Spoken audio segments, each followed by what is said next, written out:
All right, let's do the awkward silence again. Ready?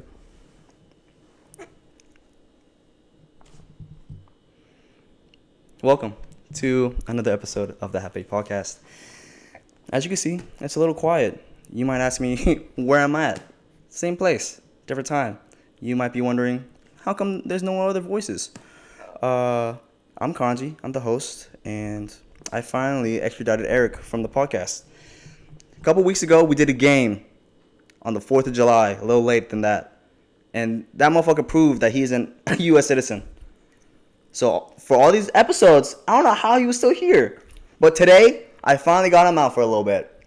And with that occasion, I introduce you to a very special guest that has wanted to come by to the town. Introduce yourself, buddy. My name is Nathaniel House. Different than Dr. House or any of those. House MD. I've never watched House. I see nothing but clips on YouTube Shorts. Dog, on TikTok, I learn about different surgeries from Mr. House. Yeah, is that even real? What is that? It's a disease. I don't know if it was on the. It's never lupus. That's the one never thing I lupus. That's the same commercial. Don't call lupus. I forgot what the thing was called, but it was along those lines of, be wary. Things might get scary. You know those taglines where they rhyme, but they mean like kind of public service announcement kind of beat. Yeah, got milk. Like where? Real, my fridge. Yeah, but I'm Kanji. I'll be the host for today's episode, with my very good friend Nate. And hello. I just wanted to talk with you, buddy, because it's the end of the year, and there's no other time to reconvene than the present. Yeah, dude, it's spooky month. Spooky month. All about reconvening. Yeah. Did you ever go to the Salem witch trials? Did you ever know about those things? I know about the Salem witch trials. I've never gone to Salem though. Yeah. I've heard it's kind of lame because it's like, you go up there and like it's all about the Salem witch trials, but they don't like kind of condemn or even really like play down like kind of what made it sad or. Really? Bad. Yeah, like it's very touristy. Anytime I hear of Salem, I just think of really groggy. I think of Blair Witch. I think of a village. You ever seen the movie with Nicolas Cage? The bees. It was. Bees. I know of it, but I haven't seen that movie. I think it's M. Night Shyamalan. No, did he make that one? I don't know. I don't like M. Night. It's called The Village, and it's basically Nicolas Cage wanting to find his long lost sibling in an island inhabited only by women, and by the end he's in a bear costume and burning alive in effigy. Dude, hell yeah! Is that a Zamboni? Dude, is that like a reference to what's that? Fuck that movie by Ari Aster. Hereditary? Yeah, no, the other one. Midsommar. Midsommar. Is that a reference to Midsommar being a bear costume? Midsummer Madness is a Joji song. You guys know Filthy Frank and 88 Rising. Shout out to them. Just got all the beats. Yeah. All the beats when you know what to mean. I don't particularly like singing, but when I do, I make sure there's rhythm and I make sure there's dancing. Okay? You should do like a little singing once for a podcast episode, like as a bit next time that Erik's on, just like break out into song for your next episode and just elaborate not at all. Now the ideas are brewing, guys. If you guys don't want spoilers, please tune out. I think I have some choir friends. Yeah. It'd be so funny if I got them in right. Don't tell anyone the context of what. It'd be like they're just from a community college, blah blah blah, and then they're just like, hey, oh, just singing in unison the whole time. Yeah, like it's like multiple guests that are on, and then like out of nowhere you all break out into like a musical number. That'd be kick ass. Something about having either your own audience and your own like group to call on to speak is like the best thing ever. Like talk shows. Like, dude, yeah. Podcast is another form of that, but on a much micro scale. Did you ever think of being like in a talk show position growing up? Oh man, at least once or twice. Mm-hmm. There was a few times where I was wanting to kind of like shoot for doing like acting or whatever. Like my sister was in she did like little theater and things like that, but I wasn't cut out for the stage. Now that's good that you say that now, because now we know where we're talking about for this episode. So since you're back and this is basically a more 60-minute documentary style interview, let's delve into more of the pathways you could have gone. Okay. And where you could have been versus now, because as I get older, I realize we're just going to be the same for 40 years. Yeah. Our bodies are not going to change except for how hard they are. And you know, because it's like the existential crisis. Because everyone back then used to be deceased by 50. On that, I think that you're right, but only in the context that it's like after 35. Like, I think that neuroplasticity is a thing. When you're a kid, your brain is like a gas. It's just super shitty. No, it's like, well, yeah, it's like, it's empty. It's violent. It's high moving. It's hot. Yeah, it's hot. It's intense. Like when you're like a teenager, it starts to condense down into a liquid. When you're an adult, it's a liquid. When you're a younger adult, like age 25 to 35, it's like a plastic. You know, you can melt it and remold it, but it takes some pressure and tempering and real hard work to do it. But by the time you're 35, that shit's rock solid. That's scary to me because I work with a lot of elderly people and a lot of people that are getting to that point of past 40, and I always try to conversate with them because past I like 40 the elderly. I'm not a piece of shit. Shout out to the 40-year-olds. Yeah, shout out to the old people. No, it's like you understand where they're at in their life by how they talk about the present. I agree, because once you hit 50 and you're a dad, you know exactly where you're going to go, where your parents and your kids are at. My dad turned 51 last month, and happy birthday! Yeah, shout out. But like the thing is about like adults and stuff, and this is like a thing that's been bugging me, is that it's like the biggest like enlightening thing for me is that it's like when you're picking a mentor or when you're picking a person to take advice from, I see the context so hard at where that advice is coming from. Context is as in where it stems from, or context as in like if you go talk to one old guy and he tells you, oh, you got to do things like this, and you go talk to another old guy and he's like, well, you got to do things like this. But you can tell enough about what they were like when they were my age, just by proxy, right? And then you could be like, wow, so this is the advice that this archetype of character would give to their 25-year-old self. Can I give you a hypothetical? Yeah. I always try to ask my mom this. I also ask my dad because, you know, it's always funny. But we had a conversation a couple months back, and I was like, is it hard for you to talk to your kids as people? Yeah. Versus just you teaching all the time? Right, right. I'm grown, like but still being like a friend as opposed to just being like a mentor all the time. Do you feel like if your parents are the same age as you were in, like, say 18, that you all would be able to be a clique and be friends? Like, you guys don't know you're related. I'd be chill as fuck with my mom and dad. Oh, really? Like I know that I'm chill as fuck with them now, for the record. Like they've heavily mellowed out since me moving out and everything. And not like they were really strict in the first place. Yeah, but they're wound tight just because they have to watch after someone. Because like you don't want a teenager or a kid doing a bunch of stupid shit like that looks like you. Yeah, real. Yeah, real. Yeah. And then it's like on top of that, like that's your legacy, man. Like own up to it, do it right, you know, all the stuff, parent, yada yada. But what I think is that like my dad, for real, I'm gonna die knowing that my dad is always going to be cooler than me. Yeah. Why do you say that? Dude, it's just a fact. That guy can shred a bowl both ways harder than I can.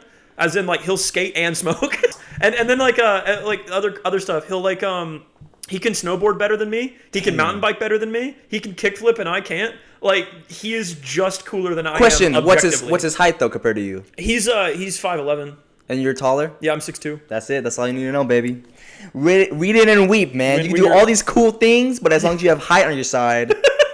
You're there. I am 5'7". I'm 5'8". Hey, you're 5'8" when you wake up in the morning. When I wake up, when I stretch. Yeah. When I make sure I drink my water, I'm taller than when I'm supposed to. Did you eat your veggies today? I had mac and cheese. Did you eat veggies though? I think there was corn in it. That's right. Yeah. It's a veggie starch. mac and cheese. Because I say that because I had a TV dinner. And for all of you millennials, people that are around my age, because I may look younger than what you think I am because I'm a baby. No, I had a TV dinner, and TV dinners essentially TV dinners rock. Like, they have to have the bare necessities for you to survive. TV dinners look and feel like that they're super cheap and shitty, but the fact that they're cheap is not because they're shitty. They're cheap because they're well made and effective at what they do, which is give you the bare necessities for cheap and easy. Bare necessities. Oh, Jungle Book! Yeah. Good reference. Yeah, bare necessities. How do you feel about Jungle Book? Do you feel like it's racial? Not really. Like for the time, like Mowgli had to be like a tribal kid or whatever because it was set in the middle of a jungle with a bunch of like Amazon whatever. Like, that's true. Like, all the other characters are anthropomorphic animals, you know. So like, so is he all making it up in his head and he's actually just tripping out on? Nah, man. If I was 8 years old, a bear would be my buddy too. Was he named Mowgli by the animals or by himself? I think that was in the book, like the original Jungle Book. Because why would you want to be named something that's closer to ugly? You just insulted all the Mowglis out there. Oh, shout out to all the Mowglis. Shout out to all the ugly Mowglis. And the good-looking ones. Yeah. Call me. Well, like, what other... Did you ever feel another calling? Yeah. Just tell them, please. Context it for everyone. There's two. So the first time I was a kid, and I was honestly, like, for my age, pretty good at drawing stuff. You know, so there was like my parents, my aunts, uncles, friends. They were all like, "You should be an artist. You should be an artist." And it was like, "Yeah, all right." And I just figured this is what I wanted to do, because it was like all that anybody really said that I wanted to try or do. And I did like things like science a lot, and so I knew like eventually like, oh hey, cool, I wanted to do engineering. And it ended up actually coming full circle because as an engineer, like drawing stuff like by hand is such an underappreciated skill. Like being able to go up to like a whiteboard and like draw out your ideas. Wait, why'd you change color? Yeah, because we don't use chalk in my industry. We have a whiteboard with dry erase markers. Yeah, I'm not racist. Yeah, I mean not in that way. You know, I didn't know what materials they were using. But no, like But yeah, so it's like I wanted to do art first, and I did. I had like all the different little books, and I took a couple of little like classes after school and yada yada. I ran a comic book business with my friends in 5th grade. Bro, shut up! I did the same thing in 4th. For real? That's swear so to God, cool. yeah. Dude, so like we had a number of different series. At one point in 5th grade, I was making about $200 a week. God, I'm dead serious, and it was in quarters. Now, how did you charge for a comic book? Because it's 25 cents. 25 cents? 25 cents an issue. I was in love with the idea of that because of things like Captain Underpants, you know, where they had like little comic book business. I loved that shit. In Captain Underpants though, it was the characters. It was like I don't remember what their names were, but they went to it was like George and Harold. George and Harold. Yeah, yes. You remember? Yeah. And they would go to the treehouse and they would hand draw all of their comic books. And I started to do that, but then I was like, damn. If I'm selling these for 25 cents a piece, like this sucks. So that's what I'm saying, but I needed a copy machine. But my mom was a teacher, so I'm like, can I use the copy machine? I had connections, so that was the thing. I already had the CEO. Because I had to be the one to draw the panels out, and I would trust one of my homeboys to do the dialogue. Right. But his handwriting was shit, so I fired him, did it myself, and got too bored. So quick little anecdote: when I was in 3rd grade. I leaned into my Asian side a lot more to make friends and be popular or whatever, because I was the only Asian. Transformers Revenge of the Fallen had just come out. Yes, sir. And so it was on DVD. Yeah. And I remember I used to memorize the hieroglyphics and write them down on paper. Oh, that's so cool. People thought I was Chinese, right? And so all these kids thought I was writing some like real shit. Like Transformer speak. I was like Eminem on that pen, like writing off crazy shit. Fire. And they're like, how much, right? And these are my age. Yeah. And I was like, this one? $5. No way. These ones too. Wow. Well, so I will say we did up the prices because at first we were doing full color issues, but then that got really expensive. Yeah. And so both for like the copy machine, which ran out of ink all the time. And dude, your mom must have been pissed. Dude, no, she was fine with it because in her mind she was supporting. It was an educational thing. Yeah. It was like she was supporting kids that were interested in writing and all that stuff. Yeah. But they had rules, and my school was so cool. Westside Elementary. In Rogers, Arkansas. That was one of, if not the best elementary schools to have ever grown up in because the principal there was a G. She's still alive. Nancy Swearingen. She's she runs every day and eats the healthiest out of everybody that I've ever met. She was in the news for like dude, all real quick. Now, awesome. now I'm interested now. Yeah. Each of us, you go first. One teacher from grade school that like it stuck with you. Are we doing 1 to 5, or am I allowed to do like middle school? Just do one teacher. One teacher. Yeah. There has to be like one mentor. Okay, instant. Miss Keene. Boom. Why? So I don't know her first name, which is really sad. Yeah. But she when I was in like it was like 7th grade. Mm-hmm. and I had just moved schools, and I wasn't like acting out because I moved schools really, because I was already like with that group of kids. Yeah. What do you mean that group of kids? The ones that always are rowdy? I went from grades 1 through 4 at Westside. I went through grade 5 at a school called Northside. Grade 6 was grade 6 was with those Northside kids. Grade 7 was with all of the old West Side kids that I already knew. Like, what the hell are you talking about? West Side and East Side? Like all the, were you affiliated or what? No, dude. All the kids. I don't like this talk. All the kids that it's making me uncomfortable. All the kids that I went to elementary school West with Side, for grades 1 through 4 were my friends, Northwest and I Arkansas. knew them. And when I went back into school in 7th grade, I still had all those same friends. So I was like, all right, yeah, cool. But the thing was, is like the teachers over at that middle school were horrible. Why? Like there were just 2 of them, and like I even remember like one of them like. They had this fucking stupid rule where they had like a thing called it was like lions, like that was their mascot. So they had a thing called the roar record, and it was like no, it was like 8 squares that they would sign, and then each square had a rising punishment behind it. Oh my gosh! So if you got in trouble for anything, you'd sign a square. The first square was a gimme. The second square was like 1 day lunch detention. The third square was like 3 days lunch detention. And it went all the way up to like by the 4th or 5th square, it was in school suspension. And then by like squares 7, 8, and 9, it was like that you had meetings, mandatory state mandated meetings with like your assistant principals and your parents and shit. Dude, I am not exaggerating. Every single teacher treated the roar record as if each square along the track was as cheap as the first one. Yeah. So like your punishment for talking would be getting a square signed, and then it didn't matter if you were at your 4th or your 5th square where the punishment might be in school suspension. I hate that shit. Yeah. They put your ass in the jail, man. They want you out. The punishment would be suspension, and they would say like, oh, you were talking in class, bring me your roar record, and I'm like, dude, what the fuck? I was just talking, and I'm getting suspension for this. You. So, and that's the thing. Yeah. I knew how bullshit that was immediately, yeah. and I would act out and then fucking fill the thing in a day. Like my record was 4 hours. I filled the whole thing in 4 hours because I had back to back. This English teacher who was just a psycho. I don't know what her deal was against me. Fuck her. And then I had another teacher who was like a really old school, like social studies teacher. Oh. And it was back to back, and they really made that first half of 7th grade hell. And but then Miss Keene was my language arts teacher for our GT class because I like knew how to read. Kids and are everything. talented. Yeah. And real quick, how long were you in GT for? I was in there since like literally I was in there since like 4th grade. Technically I was in there since kindergarten because whenever my mom was a teacher, I would stay after classes like in her because that's what confused me because I was a problematic kid, so I didn't know if I was staying after because I was in GT or if I just got detention. Well, see, I never really listened. I stayed after because my mom was just a teacher, but her neighbor in that school was the GT teacher for the school. She taught me how to play chess and stuff, and I was in like kindergarten. Because I was in GT and she rocked. I loved her for 6th and 7th grade, and then I was never there again. Yeah, It's a weird clique to be in because all those kids.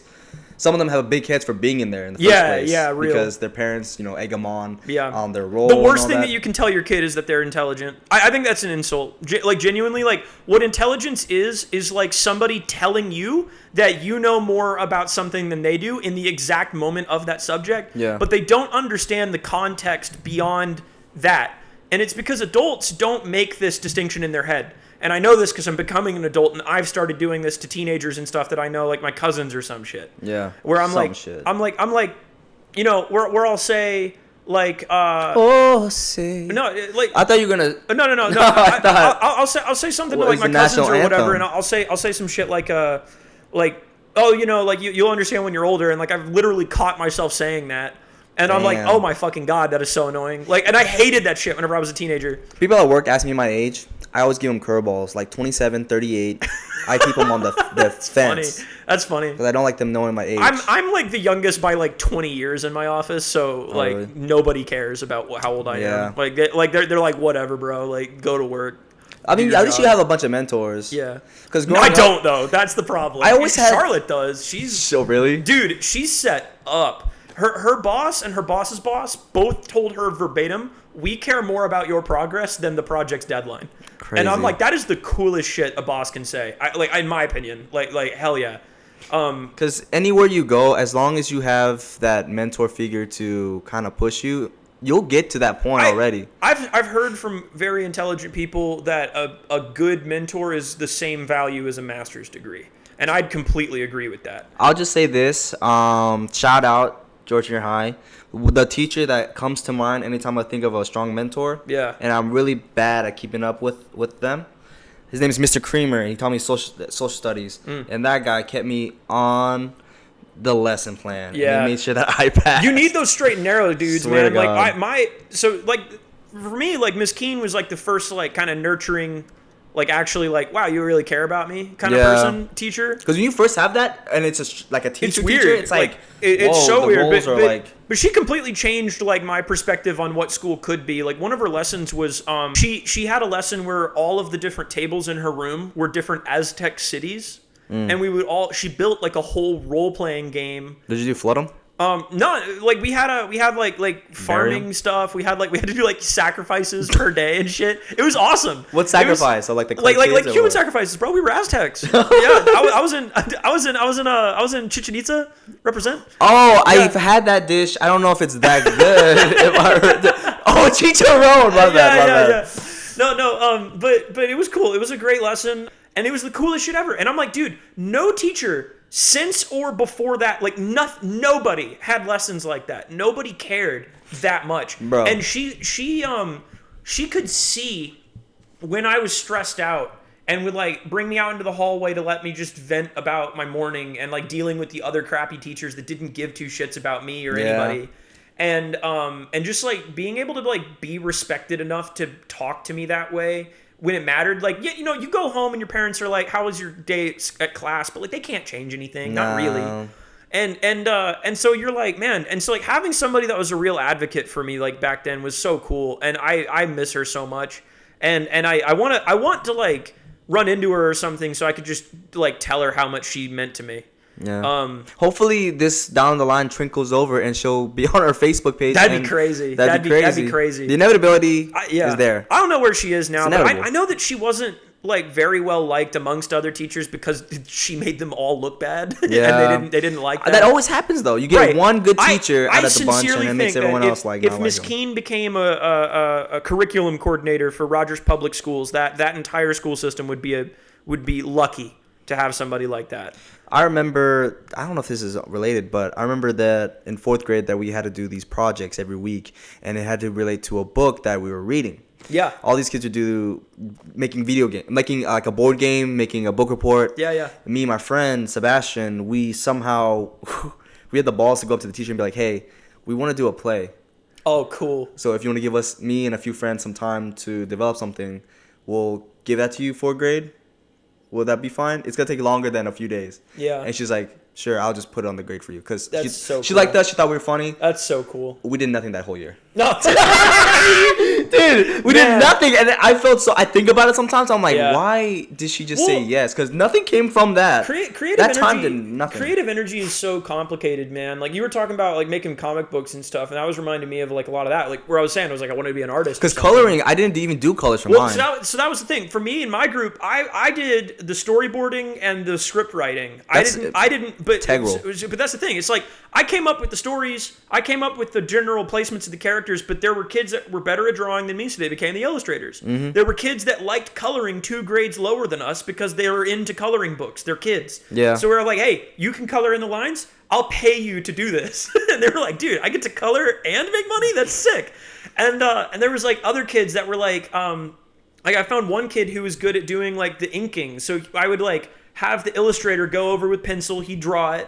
The inker guy would come in and he would like darken the lines, and then we'd send it to the colorists. They'd color it in, and then there was the typist who would do all the bubble so letters. much more in depth in your process. For me, I would make the comic book myself, have someone else distribute it, and someone else do the writing for it because I had the ideas, but I didn't know how to properly structure it. Right? I had the structure because and this is like to go to show like how cool my parents were, I guess. Like whenever I was a kid and I was like into anything, it didn't matter like what it really was up until I got into video games, because then they really didn't know what to do. But like my dad would hear like, oh, you're into like airplanes, let's go like talk to pilots, like let's go sign you up to go and like hang out. Like There's like, only yeah. No, straight up. Like we went to we went to like Drake Field over at their like air museum. Did he perform there, or was it just his? Oh, my dad worked in aviation and engineering. Like he was part of not like making airplanes, but like making the airports. He's still doing that. So he makes the house, but not the furniture. Is that what you're saying? Correct. Yeah, pretty much. If the house was an airport and not a house. Yeah. Yeah. But he works for the the FAA. D-pod. I think that's what they call it. A D-pod.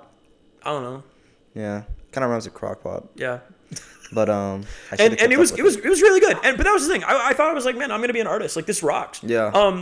But then it was like around middle school where like kids actually started to get into like bad shit and we were always in like Title I schools and stuff, and so those kids that.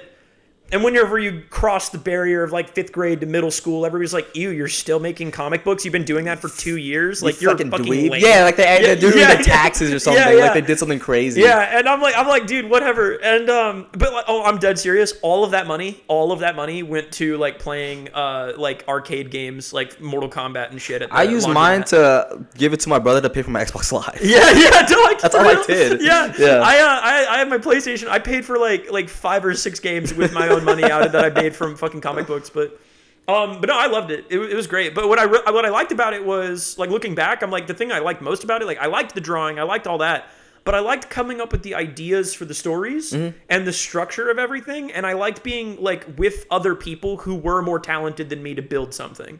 I learned that young. Like when you were in middle school, then I started that in 4th grade and it ended in 7th grade.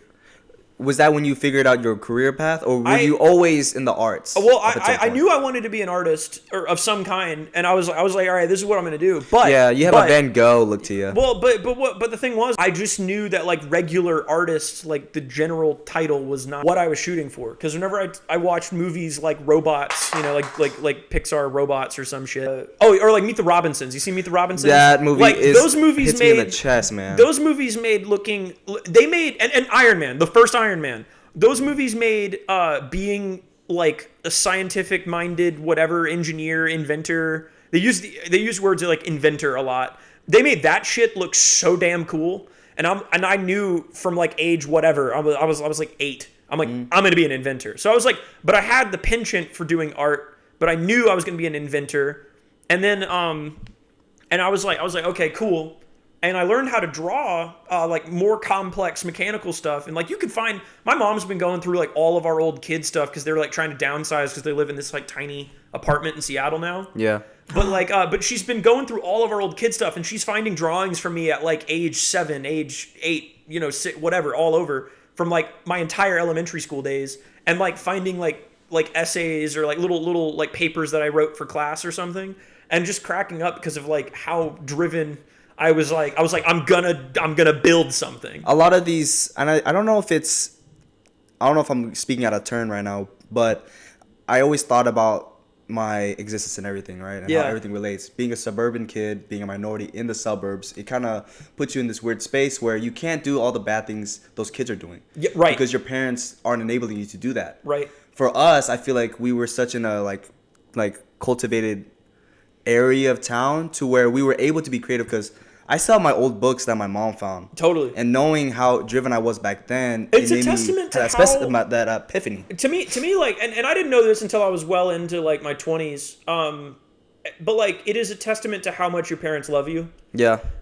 Because this was the other thing, talking about like development. Like when I was a teenager, is whenever I was starting to be like, I want to be like a philosopher. I don't give a fuck about material things or small time BS. Like I don't want money. I don't care about any of that. Like that's all adult stuff that doesn't matter. I wanted to like figure things out and like really care about the world, or like that's how I like saw it. Do you think giving too much attention to your kid or providing so much for a child, it makes them create problems for themselves to solve? It's a balancing game. I think like the world, like the words like first world problem come to mind, right? Because it's kind of what it is. Like when you're in like a post-industrial society and whenever you have all your needs met, you just become depressed over little things. Yeah. But the thing is like those little things still feel big, and you don't want to discredit those like negative emotions because they are serious. And like I came close to suicide when I was in high school. Do you like, you know, like I think anybody did. Like everyone in high school has to have one of those turning moments. It might not be the same reason, but there has to be a catalyst for your and if you growth. haven't, and you know, not to like freak anybody out, but if you haven't hit that, like life's gonna dish it to you at some point, and it's not gonna be like, oh, like I'm gonna want to die like every day or whatever. And some people never get out of that, for the record. Who sang that song? What? Smack that all on the floor. You know that song? Oh, dude, I know the song. You know the song though? I don't know who did it though. Yeah, it's not Bon Jovi. I know that one. Yeah, it's not Billy Ray Cyrus either.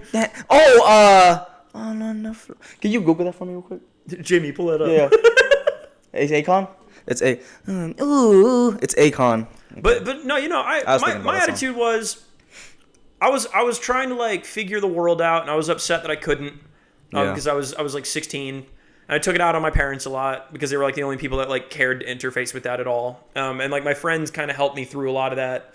Do you still have those? Because I still have those episodes. It's like when you take a quiet moment from a busy week, month, year to reconvene and think about all that you've accomplished. Yeah. It makes you kind of nihilistic because things could have gone better if you can't focus on that. Like I mean, like you can if you're finding patterns in your today's behavior where you're making the same mistakes that you already should have learned from.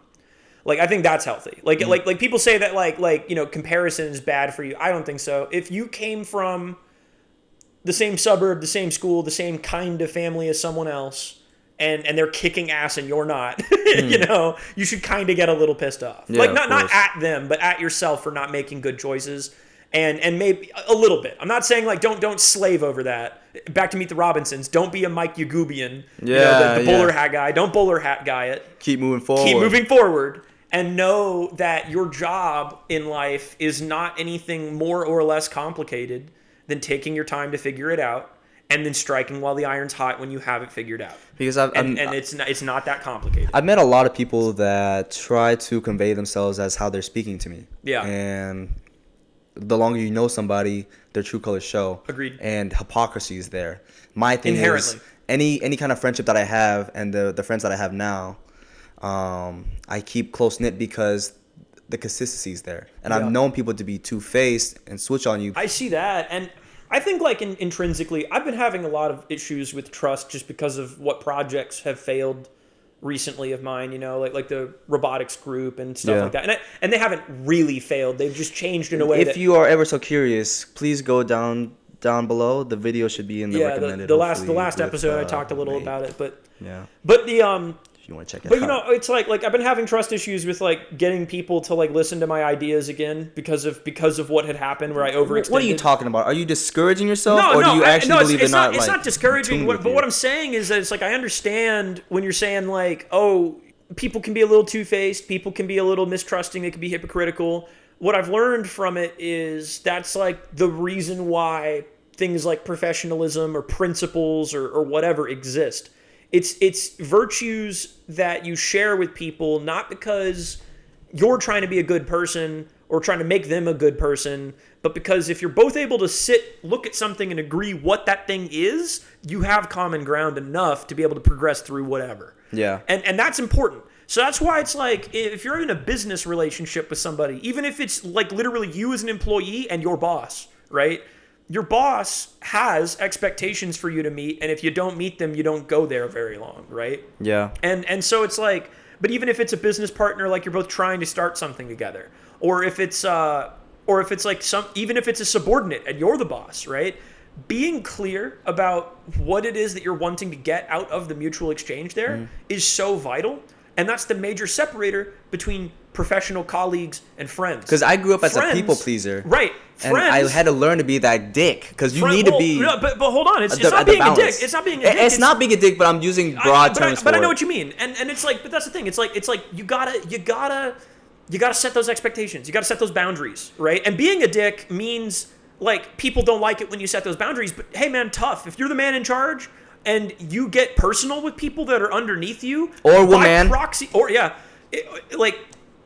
by proxy, they will, even without knowing, undermine you. right? Yeah. Like if you get vulnerable, if you're the boss, right? And I want you to put yourself in this perspective as somebody who has a boss. If your boss came up to you and just started being like super deep, personal, and real, how much that would throw off the whole dynamic of your working relationship with that person. Yeah. Right? Like you don't really want that No. for other people working for you. You don't want that level of trust or interest in each other's lives, like because there's no place for personal privacy There's anywhere. Not. And I'm not saying don't be friends with your coworkers, but you got to make it measured. You got to make that relationship careful, because if you are deep friends with coworkers, it's not that you're going to get taken advantage of. I'm not saying that's what's going to happen. But what I am saying is that you open yourself to that risk, and there are people out there that will convince themselves that they're behaving when they did totally fuck you over. I do feel like school kind of is the catalyst for how you deal with other employees, because you're stuck in a building for 8 hours in the day. Agreed. Doing hard labor for no pay. Part of being a kid, high schooler, whatever, is about navigating, is about socializing in those relationships to find out those dynamics before you go into the real world with real consequences. Because you can be friends with your teachers, but in order to get that leeway with them, that leverage for you to either get a higher grade, extra credit, you have to let those boundaries stay where they're at, because once those fence post comes down, there's no fertile soil for you to build back up again. Agreed. And anyone will cut you down to get to the top. That's just life. Well, I don't know. I don't know about that. I think that there's. Well, you gotta understand, like, corporate settings, bro. They're cutthroat. But what I'm saying is that it's like that's only if you allow that competition in there in the first place. Mm-hmm. Like, my thing is, I know by virtue of how I operate in a professional setting, I am a overly communicative, very collaborative person, right? And that's because, like, with my previous projects, where everybody's a volunteer and you're not paying anyone, you have to sell them their job on principle. You have to tell them that, hey, you're going to work with me and we're going to work on this project together. I can't pay you because I don't have any money for this either, but we're going to work on this because the project is worth it. And you're selling to them the idea of investing their time to the project, and that's the virtue, right? But that's the thing. In a traditional corporate setting, if you're neck and neck with somebody and you're both being paid relatively the same, even if you aren't, right? Being vulnerable enough to say, hey, I need this from you because it would help me out. Like, vulnerability and collaboration and trust is part of the professional work life. Because a lot of company strikes happen as a group and not individual, because the boss is at that moment. There's some violation of personal expectation between groups of people that causes that friction. Because when you're one-on-one with your boss, that boss is able to throw money at you. Versus once you bring a fucking group in there, he or she's put in a tight position, and they're like, oh shit, we might actually need to make big change because it's a fucking riot over here. Well, and that's the thing. It's like big changes can happen, and it's about adaptability. It's about knowing who you can trust, but it's about knowing what trust really means, and it's about knowing how to actually evaluate people based off that trust too. Great segue. I wanted to get into a little bit more. If we're going to talk business, let's get into some of the news that's been going on recently. To start off, kind of like, I guess, kind of mild, 343 Game Studio, 343 Industry Studios has rebranded to Halo Studios. Yeah, they're choosing to run with Unreal Engine instead of their own house-made engine, which I think is a great play. You really think so? Yeah, oh yeah. Because they said so themselves, that it offers so much more freedom and ability to do what they want. And that tech trailer that they showed for that announcement was in Unreal. Like, that was all engine footage. Yeah. Those guys are so passionate about what they do, but I do think they overestimated the complexity of designing their own engine. All of the old crew members are gone, so it's all new faces. So I have some hope, but again, I already switched to PlayStation. I'm not gonna switch back. Oh sure, Halo's already done for me. Oh, Halo's been done. It's an old world first person shooter type thing. Yeah, I'll tell you what, man. If you're into PlayStation, Death Stranding 2. That's, like, I swear to God, if that game gets announced as PlayStation 5 exclusive, I'm buying a PlayStation 5. Just be ready. Dragon Ball Sparking Zero comes out on the 11th. I didn't get the early access, but I will be streaming the fuck out of that game, dude. Hey, any video game companies watching, sponsor my boy. Please. Yeah. I will play anything. And if I'm good, I'll shout you out. But, no, like, on the subject of the like video games and engines and stuff, like, I tried to I was like tired of like reading those things where like people are always like, listen, I'm not a game designer, so I don't know what it's like to design a game, but I think this is bad. I hate those videos. Dude, it's like, just have a fucking opinion and rock with it. If people have an issue with it, don't watch. Sorry, you know. But like, you know, that said, I'm like, hey, cool. I want to try like my hand at making a game engine or something, and I have programming skills enough. Like I know C++ enough to like give it a shot. And I did. I researched it and I tried my best. Dude, it is as fucking hard as people advertise it, if not worse. It's so bad. It is so fucking hard. And so now I can say with panache, I'm not a game designer, so you know, dude, that shit is rough. Actually, the level design's kind of there.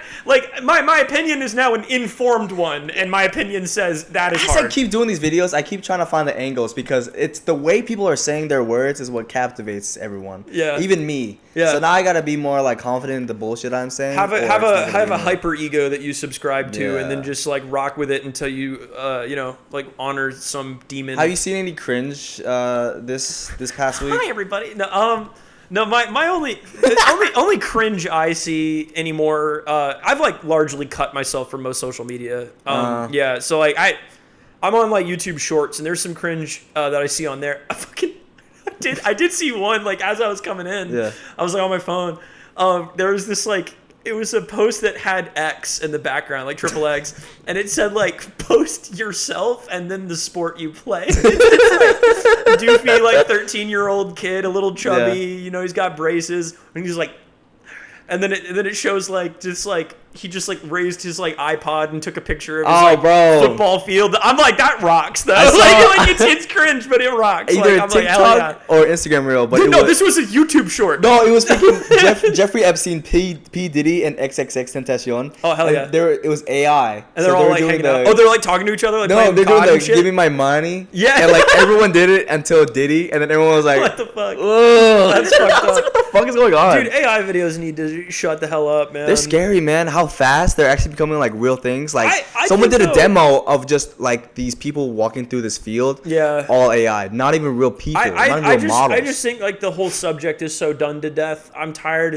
As a person who had an AI business startup thing, I ran that shit with like 5 other pretty honestly extremely talented programmers that like we were just finger on the pulse of the industry. We were on day one releases of like cutting edge large language model technology. Yeah. We understand artificial intelligence. It is so done to death, and not for the reasons that people think.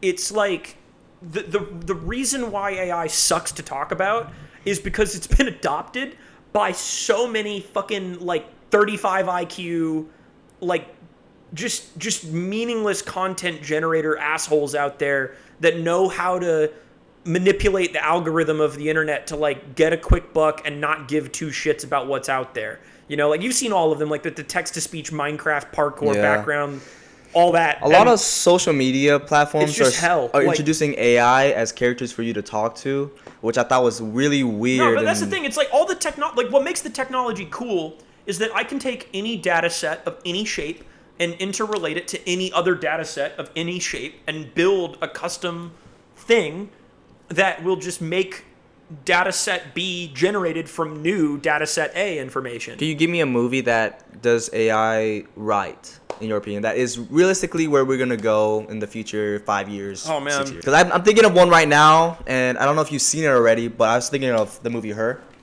Yeah, I think Her is honestly pretty accurate, but in like a much more... I would say like pretty like non-human context. Like it's gonna be like a lot more loner and a lot more like Coomer tier. If you guys ever want to check it out, it's with Joaquin Phoenix as the main dude. Speaking of Joaquin Phoenix, did you hear that like Joker 2 was his idea? And it's like such like a dog shit movie, but he like I didn't want to talk about it. Yeah. I went with my significant other, and we went to go see Joker together. She didn't really like it all that well. Me personally, I gave it like a 6 or 7.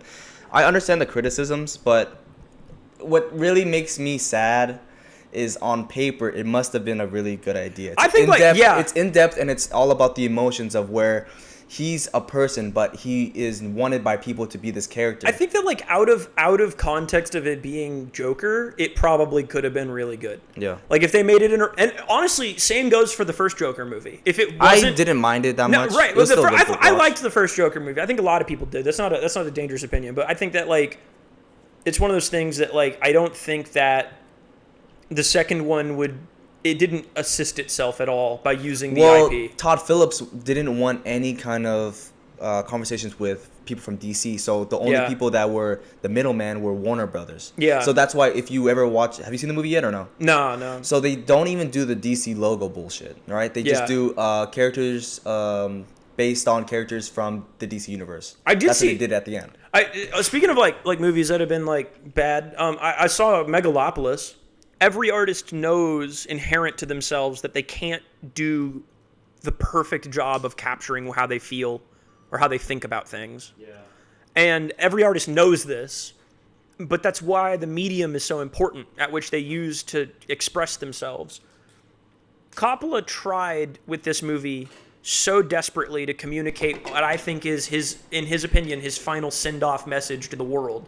That being like, create for creation's sake, do it for the next generation at least, but at most do it for yourselves. Mm-hmm. Know that we're at the end of a really complex era and that stuff is changing so violently that nobody can predict what we're doing, wrong or right. Know that there are moral judgments that people will bring to you and the world won't wait for you either. One of my favorite parts of the movie is when Giancarlo's character, the mayor of New Rome, finally steps onto a treadmill of progress towards Megalopolis, right? Because the whole movie, even though his own daughter is married to the guy that's creating Megalopolis, he's like hating everything, even like his own grandchild to an extent, because it reminds him of this person that he's been a rival against for so long. But when he finally steps on that treadmill, that's literally the state, the mayor of New Rome, going into the flow of progress because his true love, his wife, a very practically minded character, one that said, guys, can we not argue about this? We're playing cards right now. Like, she's trying to be practical. Yeah. She wants them to be focused on the now, focused on their next generation, their grandchild, their family, right? She's like, come with me. And then that's finally what gets it to work. Things like love and principles of things like that is what works in the long run. Yeah. And that's, I think, what the movie tries to communicate. There are principles and virtues of human life that will bring us to those utopias that we're all dreaming about. But those utopias don't happen because it's convenient or because we deserve to have them happen.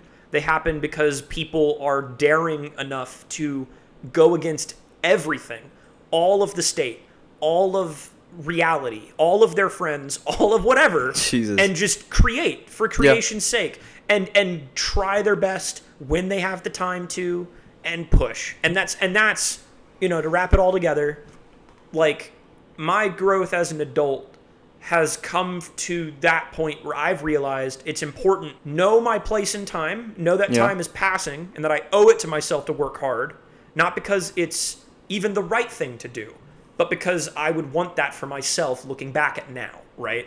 Very good. And then past that, it's movies like that make me think of it, and that's why I would think it's going to be a good movie. Segue all that back to the message of this episode. I was talking with Nate, and we both have been doing a lot of great things towards the end of this year, but we have these moments where we just need to recollect and see where we're at in life. And we may have hit these hard spots, but at the end of the day, so long as we're still strong and creating, I feel like the sky's the limit. And as you can see, he is nothing but positivity, so the optimism is there. And guys, just everyone needs to take a moment to decompress and relax and just know that everything will be okay. Just breathe. Have patience. Breathe. Yeah, because good things come to those who wait. Know that time is passing, but understand that sometimes time is the independent variable that you don't deserve to change. Exactly. Is there anything you would like to plug, Nate, before we do our send-off? Plug Megalopolis. Megalopolis. I do think that people should see that movie not like as a wow, this is a good or bad movie, but just as a movie that like hopefully. What's your score out of makes 10? Makes them think about it. What's your score? Huh? What's your score? Oh, my score out of 10? Man, I don't know. I don't think it deserves a score. I don't, because I don't really see it as a movie. I see it as like a legitimate like consciousness meld to the director, because it's like when the director has absolute artistic control and there is nobody to tell him yes or no because he's paying for fucking everything. Yeah. You don't score that movie relative to my other favorite movies. You score that movie as like a benchmark of some time in art, right? And that's kind of like nobody's going to care or even think about it. And then like for whatever reason, like 15 years down the line, it'll be like 15 years, 20 years. Oh yeah, for sure. I think a lot of, if not most movies are going to feel or be like that. And people are going to be like, oh, all these movies are terrible. They're like that old Megalopolis piece of shit. But like, I really think most media is going to feel or look like that eventually. I see. Anything else besides Megalopolis? Because you're off of social media now, so I don't know. Yeah, I don't know. Like, yeah, that's it, really. Y'all, make sure y'all follow the socials. Obviously, subscribe and comment down below some of your personal anecdotes and movies that you saw this year that were actually really good. Kanji Dumps is mine. Make sure to follow Erik. Hopefully, he's in the country somewhere hiding. Erik Gutierrez. And our podcast, Happy Socials as well. We try to post as much as we can on there, especially clips. So, there you guys. That's your dose for the week. Stay tuned for more interviews because I'm getting better, half baked on this shit. I'm half decent on this. But yeah, thanks again, Nate, for coming on. Welcome. Thanks for having me. All right. Hasta luego. Bye.